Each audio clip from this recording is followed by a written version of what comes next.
আমরা the teacher society আমাদের কাছেও এরকম বেশ কয়েকটি কেস আসতে থাকে এবং 2006-এর যেহেতু 18 ইয়ার্সের বিষয়টাও সামনে এসে যায়, এই বিষয়টা কিন্তু অনেক তাড়াতাড়ি কাছে আসতে থাকে। আমরা কি করি, আমরা দুজন শিক্ষিকা যারা 23 সালে রিটায়ার করেছেন, একজনের নাম অপর্ণা মণ্ডল, আরেকজনের নাম সুচিত্রা মণ্ডল রং।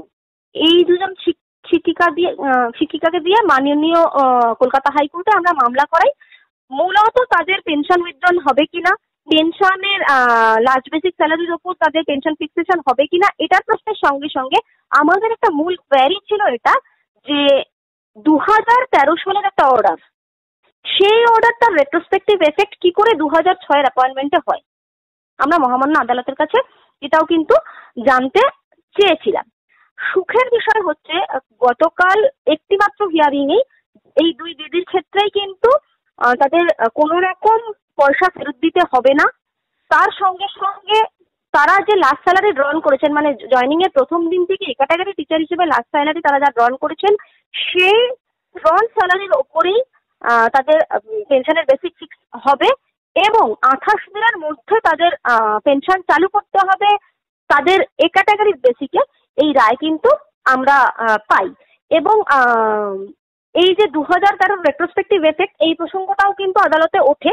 সেক্ষেত্রে বেশ ভালো অবজারভেশন আমরা বিচারপতির কাছ থেকে পেয়েছি, যাতে আমরা আশা করছি যে এই অবজারভেশনকে কাজে লাগিয়ে, মানে বিচারপতির এই যে অবজারভেশনটা তো সবসময় লিখিত থাকে না, কিন্তু বিচারপতি যেভাবে রিয়াক্ট করেছেন তাতে আমাদের মনে হয়েছে আমরা যারা 2006-এর শিক্ষক অথবা বা অন্যান্য অনেক শিক্ষক যাদের সঙ্গে পরবর্তীতেও হয়তো এই ধরনের এই ক্যাটাগরি সংক্রান্ত সমস্যা হতে পারে ওই 2013-র যে অর্ডারটা আছে তার ভিত্তিতে, তাদের কিন্তু পরবর্তীকালে জেনারেল অর্ডার বার করতে সুবিধা হবে বলেই আমাদের ধারণা হয়েছে।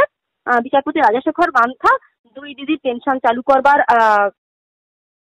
স্পষ্ট নির্দেশ দিয়েছেন, তার সঙ্গে তাদেরকে টাকা ফেরত দিতে হবে না সে কথাও বলা হয়েছে এবং তাদের পেনশন ফিক্সেশনটা তাদের লাস্ট স্যালারি ড্রন তার উপরে হবে, অর্থাৎ তারা প্রথম দিন থেকে এই ক্যাটাগরি পেয়ে যেভাবে তাদের স্যালারি ফিক্স হয়েছে সেটাও কিন্তু নির্দিষ্ট হয়েছে। তার মানে এই বিষয়টা তাহলে যতজনের ক্ষেত্রে হয়েছে প্রত্যেকের ক্ষেত্রেই ওটা আর সমস্যা হবে না, তাই তো?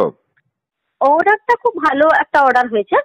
আমরা দ্য টিচার সোসাইটি আমরা এটা থেকে চেষ্টা করব একটা জেনারেল অর্ডার যেতে। দেখুন সমস্যাটা যেটা হচ্ছে যে আজকে যদি আমি নিজেও 2006-এর শিক্ষিকা, আমার যদি এই ক্যাটাগরি আটকায় আমি আদালতে সরাসরি চলে যেতে পারবো, কিন্তু কি হবে সেটা তো আমরা বলতে পারছি না। কিন্তু প্রত্যেকটা লোককে যদি পেনশনে গিয়ে আটকায় এবং প্রত্যেকটা লোক আলাদা আলাদা করে তাকে মামলা করে তার পেনশনের এই ক্যাটাগরি বার করতে হয়, সেটা তো একটা ভীষণ সময় সাপেক্ষ ব্যাপার।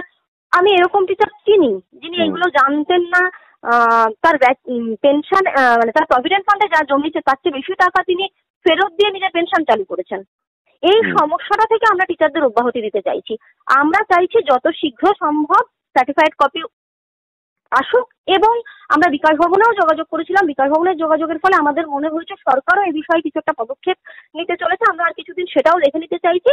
পরবর্তীতে আমরা আরেকটি মামলার প্রিপারেশন নিচ্ছি। যদি সরকারি পদক্ষেপটা টিচারদের স্বার্থে না হয়, শিক্ষক শিক্ষিকাদের স্বার্থ সুরক্ষিত না করে, আমরা এই অর্ডারগুলো পরিপ্রেক্ষিতে একটা জেনারেল অর্ডার চেয়ে মহামান্য আদালতকে আবেদন করব যে 2006-এর টিচারদের ক্ষেত্রে অন্তত এই যে প্রত্যেকবার পেনশনে আটকাচ্ছে বা সমস্যা তৈরি হচ্ছে, এটার একটা স্থায়ী সমাধান হোক, এর জন্য একটা জেনারেল অর্ডার বার করা হোক। বুঝতে পেরেছি। ঠিক আছে, তাহলে পরবর্তী ক্ষেত্রে এই ধরনের যখন পদক্ষেপ নেবেন তখন আবার আপনার সাথে যোগাযোগ করব। ধন্যবাদ আমাদের সঙ্গে যোগাযোগ করার জন্য। আমরা দ্য টিচার সোসাইটি এবং আমার ব্যক্তিগত স্তর থেকে আপনাকে অনেক ধন্যবাদ। ধন্যবাদ।